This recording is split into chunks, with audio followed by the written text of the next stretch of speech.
બોટાદ જિલ્લા પોલીસ તથા મહિલા બાળ કચેરી દ્વારા ખાખોઈ ગામની પ્રાથમિક શાળાના વિદ્યાર્થીઓને ગુડ ટચ, બેડ ટચ તથા સાયબર વિશે કાયદાકીય માહિતી આપવામાં આવી હતી.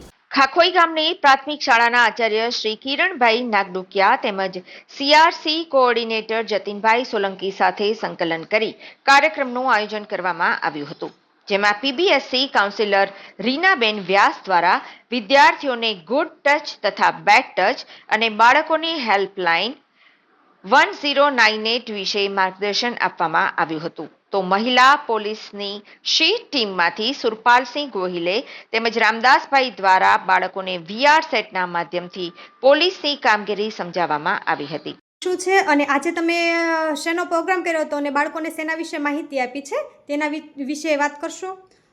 હા જી, ચોક્કસ.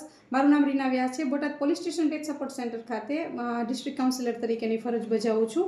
અને આજરોજનો જે અમારો પ્રોગ્રામ હતો એ ખાખોઈ ગામ ખાતે પ્રાથમિક શાળામાં આચાર્ય શ્રી કિરણભાઈ નાગડુકિયા અને સીઆરસી શ્રી જતીનભાઈ સોલંકી સાથે સંકલન કરીને જિલ્લા મહિલા બાળ અધિકારી અને બોટાદ જિલ્લા અધિક્ષકશ્રીના માર્ગદર્શન હેઠળ અમે બાળકોને good touch, bed touch, 1098 helpline, 181 અને બાળકોના જે કાયદાઓ આવે છે એ બાબતે એમને માર્ગદર્શન આપેલું. અને ખાસ કરીને બાળકોને આજે વીઆર સેટ દ્વારા પોલીસની કામગીરી સમજાવવામાં આવેલ કે વીઆર સેટ છે એ બાળકો માટે એક આખી નવી જ વસ્તુ છે કે જે તેમણે અગાઉ ક્યારેક વિજ્ઞાન મેળામાં અથવા તો મેળામાં જોયેલી હોય છે. તો બાળકોને આજે ખૂબ જ જ્ઞાન સાથે ગમત થઈ અને આજના કાર્યક્રમમાં અમે કાયદાકીય માર્ગદર્શનની સાથે બાળકોને ગમત પણ કરાવી. મારી સાથે આજના કાર્યક્રમમાં 181ના કાઉન્સિલર જલ્પાબેન પરમાર, સી ટીમમાંથી સુરપાલસિંહ અને રામદાસભાઈ તેમજ DHEWમાંથી લીઝાબેન બખથડિયા હતા. એમણે સાથે રહીને અને બધાએ સંકલન કરીને આજનો કાર્યક્રમ છે એ સફળ બનાવેલ છે.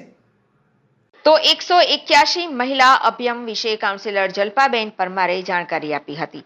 DHEWમાંથી લીઝાબેન બખથડિયા દ્વારા વાલી દીકરી યોજના OSC તેમજ DHEWની કામગીરીની સમજણ આપવામાં આવી હતી. બોટાદ જિલ્લા પોલીસ અધિક્ષક શ્રી KF બલોલિયા સાહેબ તેમજ જિલ્લા મહિલા બાળ અધિકારી શ્રી II મંશૂરી સાહેબના માર્ગદર્શન હેઠળ બેટી બચાવો બેટી પઢાઓ અંતર્ગત જિલ્લામાં મહિલા અને બાળકોની સુરક્ષા જળવાઈ રહે તેમજ દીકરીનો જન્મદર વધે આ હેતુસર આ જાગૃતિ કાર્યક્રમનું આયોજન કરાયું હતું. મારું નામ પરમાર જલ્પા છે. હું 181માં કાઉન્સિલર તરીકેની ફરજ બજાવું છું.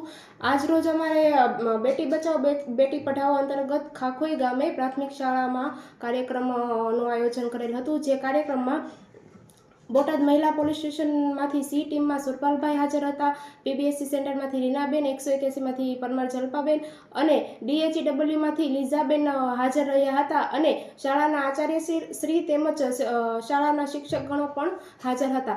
આજરોજ ખાખોઈ ગામે પ્રાથમિક શાળામાં બહેનોને વિદ્યાર્થીનીઓને 181 વિશે માહિતી આપેલ, જેમાં 181 વિશે સમજાવવામાં આવેલ કે 181માં કેવા પ્રકારના કેસો આવે છે તો કે ઘરેલું હિંસા, પાડોશી ઝઘડો, છેડતી અથવા તો વિદ્યાર્થીનીઓ જ્યારે સ્કૂલે અથવા તો ટ્યુશને આવવા જવાના ટાઈમે અમુક છોકરાઓ હેરાનગતિ કરતા હોય છે અથવા તો પજવણી કરતા હોય ત્યારે તેઓ 181ની મદદ લઈ શકે છે તે માટે માહિતી આપેલ. તેમજ તેઓ યોજનાકીય માહિતી લેવા માટે પણ કોલ કરી શકે છે તેની માહિતી આપેલ. અને 181 નિઃશુલ્ક સેવા છે અને 24 કલાક કાર્યરત છે તેમ સમજાવેલ. અને 181ની એપ્લિકેશન વિશે પણ માહિતી આપેલ છે.